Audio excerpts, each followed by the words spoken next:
नमस्कार दोस्तों, स्वागत है आप सभी का एक और नए वीडियो में। एक समय की बात है, नगर में रहने वाला कबीर नाम का एक लड़का अपनी जिंदगी से बहुत निराश था।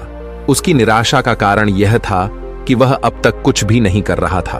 उसके माँ बाप उसे ताने मारते कि तेरे सारे मित्र कुछ ना कुछ कर रहे हैं, लेकिन तू अभी भी घर में ही बैठा हुआ है। मित्रों के बीच भी अक्सर उसका मजाक ही बनता। वह कहीं जाता तो लोग उससे पूछते कि क्या कर रहे हो। उसे यह बताने में बड़ी शर्म आती कि अभी वह कुछ भी नहीं कर रहा। धीरे धीरे उसने रिश्तेदारों के यहाँ जाना और लोगों से मिलना जुलना कम कर दिया। वह ज्यादातर समय अपने घर में ही बैठा रहता। वह अकेले में रोता, भगवान को कोसता और अपनी किस्मत को दोष देता। अब उसे अपनी जिंदगी बोझ लगने लगी थी। कभी कभी वह सोचता कि जब वे कुछ करने के लायक ही नहीं है तो फिर उसके जिंदा रहने का भी क्या फायदा। उसे तो मर जाना चाहिए। एक दिन वे अपने नगर की एक सड़क से गुजर रहा था। तभी उसने देखा कि एक गुरु दुख के ऊपर प्रवचन दे रहे हैं। वह भी वही भीड़ में पीछे बैठ गया और गुरु के प्रवचन सुनने लगा। गुरु बोल रहे थे कि दुख एक गुरु की भांति होता है जो हमें जीवन की सच्चाई दिखाता है और हमें सही से जीवन जीने का तरीका सिखाता है। आप चाहे तो अपने दुख रूपी गुरु से जीवन जीना भी सीख सकते हैं और चाहे तो उस दुख में डूबकर बैठकर रो भी सकते हैं। कबीर भी गुरु की यह सारी बातें ध्यान से सुन रहा था, लेकिन उसे गुरु की यह बातें सही नहीं लगी। उसने खड़े होकर कहा, दुख कुछ भी सिखाकर नहीं जाता, सिर्फ पीड़ा देकर जाता है। दुख की पीड़ा अनंत होती है। ऐसा लगता है इसके बाद कुछ भी नहीं होने वाला, कुछ भी नहीं मिलने वाला। मृत्यु भी उसके सामने छोटी लगने लगती है। गुरु ने कहा, आखिर क्या दुख है तुम्हें? कबीर ने अपना सारा दुख गुरु के समक्ष कह सुनाया और पूछा, क्या आपके पास मेरे इस दुख का कोई समाधान है? यह सुन गुरु मुस्कुराए और बोले, जिस दिन तुम्हारे जीवन में सच्चा दुख आए उस दिन मेरे पास आना, मैं तुम्हारे दुख का समाधान अवश्य करूंगा। इतना कहकर गुरु वहां से चले गए। कबीर ने सोचा, क्या मेरा दुख सच्चा नहीं है? क्या जिसने से गुजर रहा हूं वह छोटा है? कोई भी मेरे दुख को नहीं समझ सकता। जब मां बाप नहीं समझ पाए तो गुरु क्या समझेंगे? अपने दुखों से परेशान होकर कबीर ने एक निर्णय लिया कि अब वह कुछ करके दिखाएगा। उसने एक छोटा सा व्यापार शुरू किया, लेकिन उसमें उसे सफलता नहीं मिल रही थी। पर उसके घर वाले खुश थे कि वह कुछ तो प्रयास कर रहा है। वह अपने व्यापार में जुटा रहा और उसे धीरे धीरे सफलता भी मिलने लगी। फिर उसने रफ्तार पकड़ ली और सिर्फ 3 साल के अंदर ही वह एक बड़ा व्यापारी बन गया। अब कबीर के चारों तरफ ऐसे बहुत से लोग थे जो उसकी चिंता करते थे, उसे पसंद करते थे, उसके काम की प्रशंसा करते थे। अब उसके घर वाले भी उसकी प्रशंसा करते नहीं थकते थे। दिन प्रतिदिन उसके मित्रों की संख्या बढ़ती जा रही थी। अब वह अपनी जिंदगी से बहुत ही खुश था। उसके कुछ मित्रों ने उसे सलाह दी कि जब तुम बड़े व्यापारी बनकर इतने खुश हो तो सोचो कि अगर तुम इस नगर के, इस राज्य के सबसे बड़े व्यापारी बन जाओ तो तुम्हारे पास कितना सुख होगा। कितने लोग तुमसे जुड़ना चाहेंगे, तुम्हारा कितना यश फैले। स्वयं राजा भी तुमसे मित्रता करना चाहेंगे और जरूरत पड़ने पर तुमसे ही धन उधार लेंगे। मित्रों की यह बात कबीर के मन में घर कर गई। अब उसने और भी धन कमाने का प्रयास शुरू कर दिया, लेकिन उसे यह सब कुछ बहुत ही जल्दी चाहिए था। वह सब कुछ प्राप्त करने में अपना ज्यादा समय बर्बाद नहीं करना चाहता था। इसीलिए उसने ऐसे भी कार्य करने शुरू कर दिए जो उचित नहीं थे। उसने बड़ी मात्रा में अपने मित्रों से धन उधार लेना शुरू कर दिया।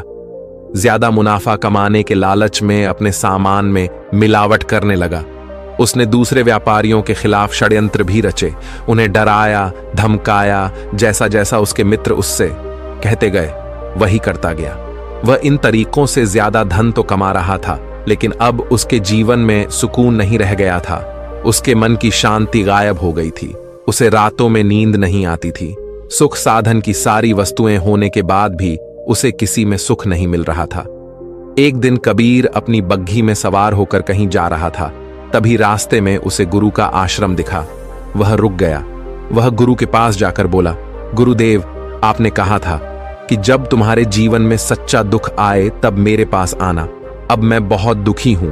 मेरे रातों की नींद गायब हो गई है। मुझे कहीं सुकून नहीं मिल रहा। इस तरीके से कबीर ने अपनी सारी समस्या गुरु के सामने कह सुनाई। गुरु ने कहा, जब तुम मुझसे पहली बार मिले थे तब भी तुम किसी दुख में थे। तुमने उस दुख से क्या सीखा? कबीर ने कहा, मैंने सीखा कि सिर्फ सोचने और चिंता करने से कुछ नहीं होता। अपनी सोच को सच करने के लिए कर्म करना पड़ता है, और सिर्फ कर्म करने से भी कुछ नहीं होता। अपने कर्म को अंतिम पड़ाव तक ले जाना भी आवश्यक होता है। चाहे रास्ते में कितनी मुश्किलें आई, मन कितना ही निराश हो, कितना ही लगे कि अब आगे कुछ भी नहीं होने वाला, तब भी यह मानकर चलो कि मैं जो भी कर रहा हूं उसमें सफल अवश्य होगा। लोग सिर्फ सफल व्यक्ति को ही सम्मान देते हैं, फिर चाहे कोई कितना ही अच्छा क्यों ना हो, वह लोगों की नजरों में होता है। यह सब सुन गुरु मुस्कुराए और बोले, यह असली दुख नहीं है। जब तुम्हारे जीवन में असली दुख आए तब मेरे पास आना, मैं उसका समाधान अवश्य करूंगा। कबीर ने जाते समय गुरु को सोने के सिक्कों से भरा घड़ा भेंट किया। धड़ा देखकर गुरु ने कहा, यह मेरे किसी काम का नहीं, इसे उस पेड़ के नीचे गड्ढा खोदकर दफना दो। कबीर ने गुरु के कहे अनुसार घड़े को पेड़ के नीचे दफना दिया और वहां से चला गया।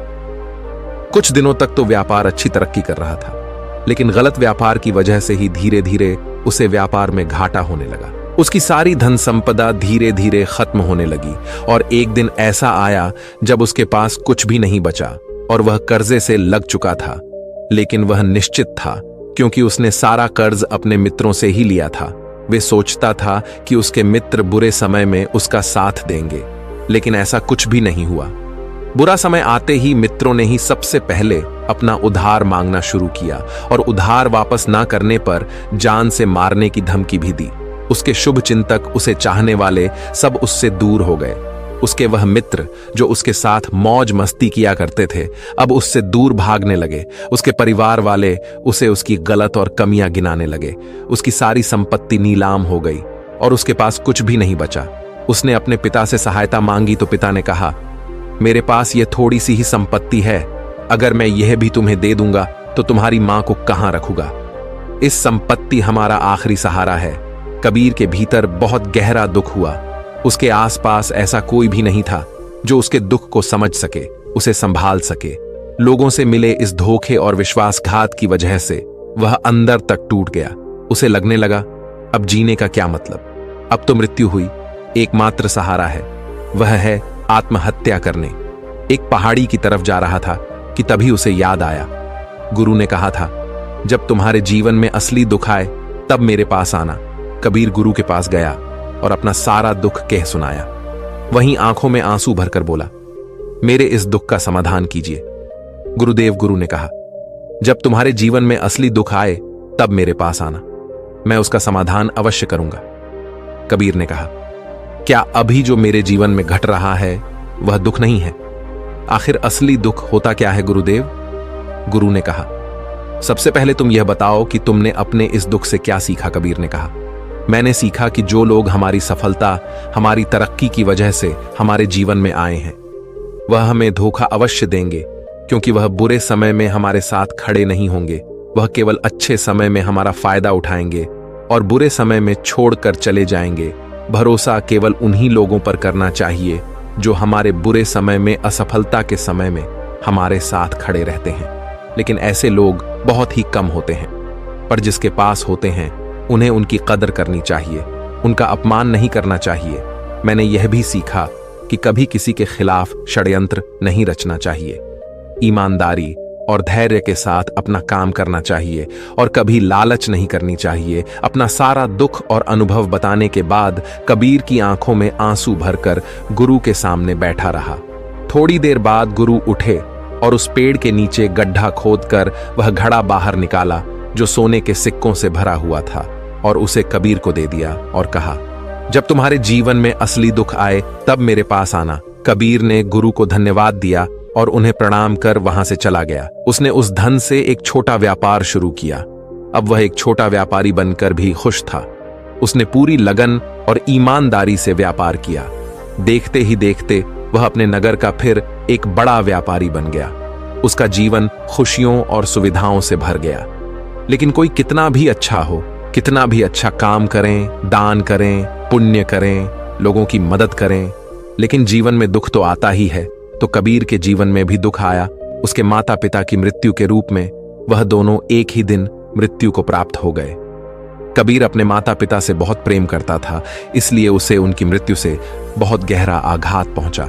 वह उन दोनों के पार्थिव शरीर को शमशान घाट ले गया, जहां उनकी अंतिम क्रिया की गई।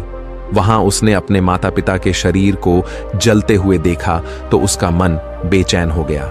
उसके अंदर बहुत से प्रश्न उठने लगे हैं। घर वापस आया तो उसने अपने माता पिता के घर और संपत्ति को देखा, जिसके लिए उसके पिता हमेशा लड़ते रहते थे। आज वह लावारिस पड़ी है। आज उसकी देखरेख करने वाले, उसके लिए लड़ने वाले इस दुनिया से चले गए। उसके पिता ने जो भी कमाया था, जो भी बनाया था, वो सब यहीं रह गया था। एक दिन पहले तक किसी से भी अपनी संपत्ति के लिए लड़ जाने वाले उसके पिता आज खुद इस दुनिया से अलविदा हो गए थे।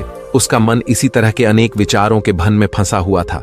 उसे अंदर से अकेलापन और डर महसूस हो रहा था। उसे कुछ खालीपन सा महसूस हो रहा था।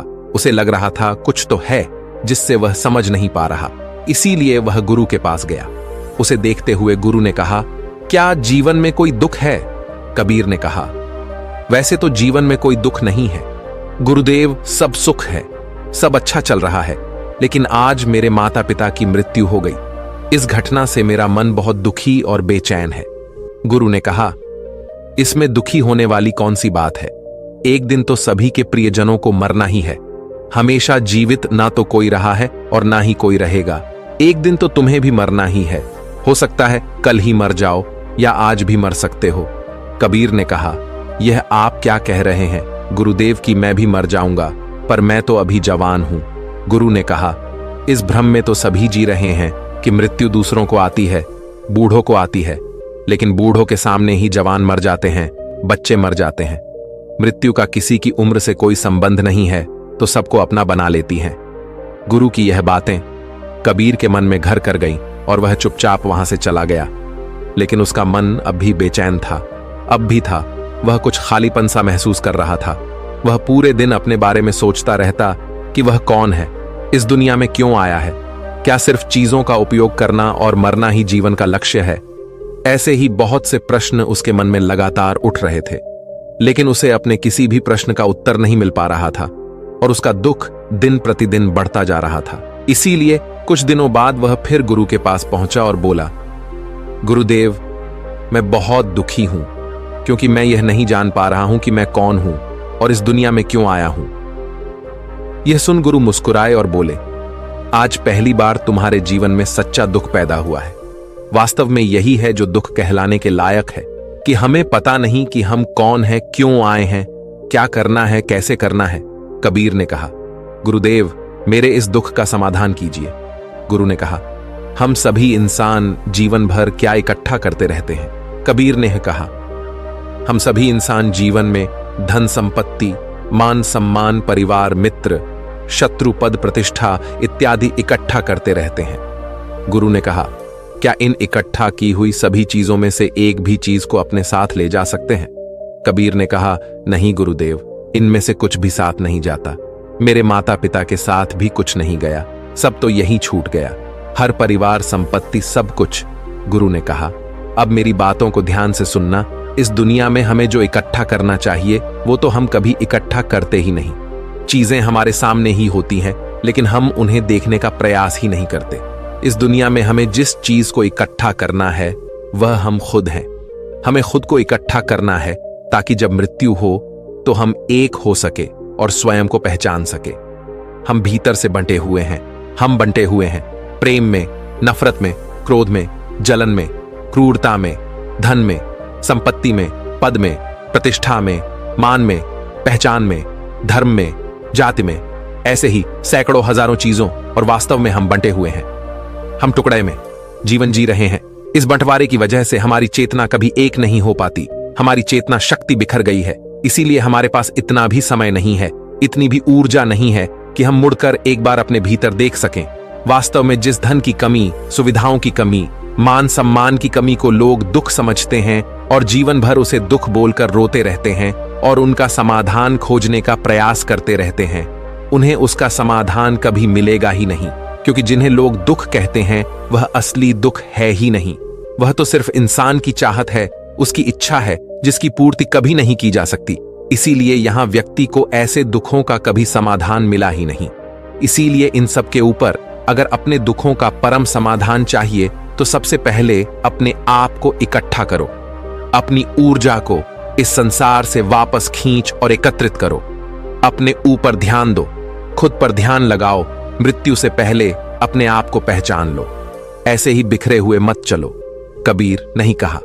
तो क्या गुरुदेव, हमें यह संसार छोड़ देना चाहिए, अपनी सभी इच्छाओं को मार देना चाहिए, किसी से प्रेम नहीं करना चाहिए, धन संपत्ति नहीं इकट्ठा करनी चाहिए, मान सम्मान की आशा छोड़ देनी चाहिए?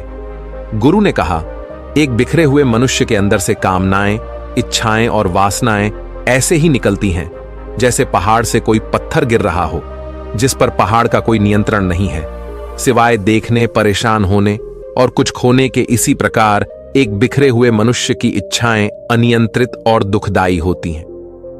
उसका अनियंत्रित मन कुछ भी इच्छाएं और कल्पनाएं करता रहता है और दुखी होता रहता है। लेकिन जब व्यक्ति एकत्रित हो जाता है तो वह जो भी करता है सब उसके नियंत्रण में रहता है, तभी इच्छाएं भी उसकी इच्छा से निकलती हैं। कबीर ने कहा, गुरुदेव, आपने मेरे सच्चे दुख का समाधान कर दिया। आपका बहुत बहुत धन्यवाद। आज से मैं खुद को एकत्रित करने का प्रयास करूंगा। गुरु ने कहा, मानव शरीर में बहुत ऊर्जा है, बहुत शक्ति है, पर यह बेकार के कामों में बर्बाद कर रह गई है, चीजों में लगी रहती है। यह ऐसा ही है जैसे कि अत्यंत शक्तिशाली मशीन किसी बच्चे के हाथों में दे दी गई हो और वह बिना सोचे समझे, बिना किसी नियंत्रण और जानकारी के बस इसकी शक्ति को कहीं भी बर्बाद कर रहा हो। इसीलिए अपनी चेतना की शक्ति पर ध्यान दो और इसे एकत्रित करो। कबीर को अपने प्रश्नों का उत्तर मिल चुका था। उसने गुरु को धन्यवाद किया और चुपचाप वहां से चला गया। तो दोस्तों, कैसी लगी आपको ये कहानी? आप हमें कमेंट सेक्शन में जरूर बताना, और अच्छी लगी हो तो इस चैनल को सब्सक्राइब जरूर कर लेना। तो चलिए मिलते हैं ऐसी ही कोई नई कहानी। तब तक के लिए अपना ख्याल रखें। धन्यवाद।